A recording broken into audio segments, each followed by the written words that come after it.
जय हिंद प्यारे साथियों, एक बार फिर से हाजिर हूँ वैकेंसी पॉइंट चैनल पर। आप लोगों का बहुत बहुत स्वागत करता हूँ। अगर आप लोग पुलिस भर्ती या एसआई भर्ती यानी मतलब सिपाही भर्ती और दरोगा भर्ती के अभ्यर्थी हैं तो आपको मेरे चैनल से तुरंत जुड़ जाना है और टेलीग्राम को भी ज्वाइन कर लेना, जो कि मैं डिस्क्रिप्शन में दे दूंगा आप लोगों को। अच्छा, सबसे बड़ी बात यह है कि आज भर्ती बोर्ड गए थे जब, तो वहाँ बहुत सारी बातें हुई हैं, इतने सारे मुद्दे थे कि वहाँ पर हर विभाग में जा जाके जहाँ पे 2009 वाला जहाँ पे जानकारी मिलती, जहाँ पे 2013 वाली जानकारी मिलती, जहाँ पे हर एक भर्ती 2018 वाला मतलब वो एक सेक्शन अलग था, वो सारी चीज़ें, वो सारे निचोड़, और साथ ही साथ यूपीएसआई के जितने भी अभ्यर्थी हैं कोई भी निराश ना हो, हर एक और जो भी हल निकलेगा। बड़ी बात तो यह दोस्तों कि वैकेंसी पॉइंट को भर्ती बोर्ड में भी जानते हैं सभी, वहाँ चाहे सिपाही साहब हों या फिर हों वहाँ पे दरोगा जी, सब जानते हैं और अधिकारियों तक भी इस चैनल का नाम है भाई। और उसके बाद आपको लाइक करना है भाइयों, लाइक तो कर देना, कम से कम लाइक तो कर दो यार।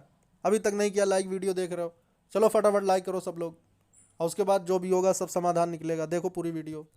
मतलब जो भी बातचीत हुई है उसका बिल्कुल 100%, जैसे जो भी बात हुई है, अगर मस्ती में हुई है तो वो भी, और जो सीरियस मोड में हुई है वो भी, सारी चीज़ें मैं आज आपको बताने वाला हूँ। सारा पूरा मतलब ये समझ लीजिए कि उसी को मैं पूरा फेस टू फेस आपके सामने रखने वाला हूँ।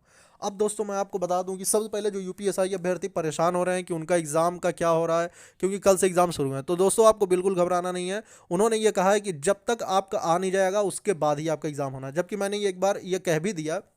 तो इसमें देखिए कैसे मज़ा ले लिए। वहाँ पे एक दरोगा जी थे और सिपाही थे कई सारे, और जहाँ पे ये चीज़ चेक कर रहे थे, वहाँ मतलब उनके ऑफिस में गए जहाँ पे भर्ती बोर्ड का हेल्पलाइन का कॉल आता है, और मतलब जहाँ उनका टेलीफोन सिस्टम पूरा था, और उसके बाद जहाँ पे उनका जहाँ से सारी चीज़ें चेक कर रहे थे, तो वहाँ पे जब हम लोग गए तो हमने कहा सर ऐसा है कि अगर मान लीजिए जिनका एग्ज़ाम कल ही पड़ता और उनका अभी तक नहीं शो हो रहा है, तो वहाँ पे एक दीवान जी थे, उन्होंने कहा अरे भाई तुम बड़े बेवकूफ़ इंसान हो, अगर उनका नहीं आया है तो इसका मतलब उनका अभी जब नहीं आया है, अगर नहीं शो कर रहा है तो उनका एग्ज़ाम बाद में होगा। तो हमने कहा सर आप सही की तो कह रहे हैं लेकिन बात यह है कि ये आपने तीनों फेज के उसमें आ गया है, मतलब अपलोड हो गया है। अब उन तीनों फेज में first phase, second phase, third phase, अब किस फेज वालों का फंस गया है यही नहीं पता है। तब फिर उन्होंने इस बात को सीरियस लिया कि हाँ ये बात तो तुम सही कह रहे हो। लेकिन फिर इस बात को हम लोगों ने डीजी साहब के सामने रखा, जहाँ पे ये चीज़ क्लियर हुई कि जिन लोगों का अभी नहीं आया, और ऐसे 2300 अभ्यर्थी यानी 2300 कैंडिडेट्स अभी बचे हुए हैं जिनका अभी अपलोड नहीं हुआ है।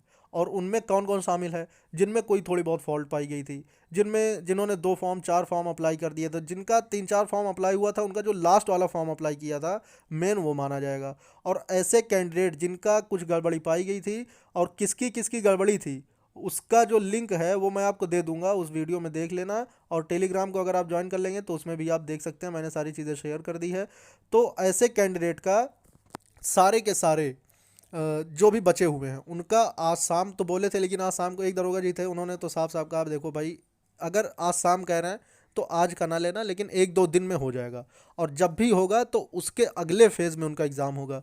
अगर जैसे फर्स्ट फेज़ का एग्ज़ाम हो रहा है, अगर अपलोड हो गया तो उनका सेकंड फेज़ में एग्ज़ाम होगा। अगर सेकंड फेज़ का एग्ज़ाम हो रहा है और तब उन्होंने अपलोड कर दिया तो थर्ड फेज़ में उनका एग्ज़ाम होगा।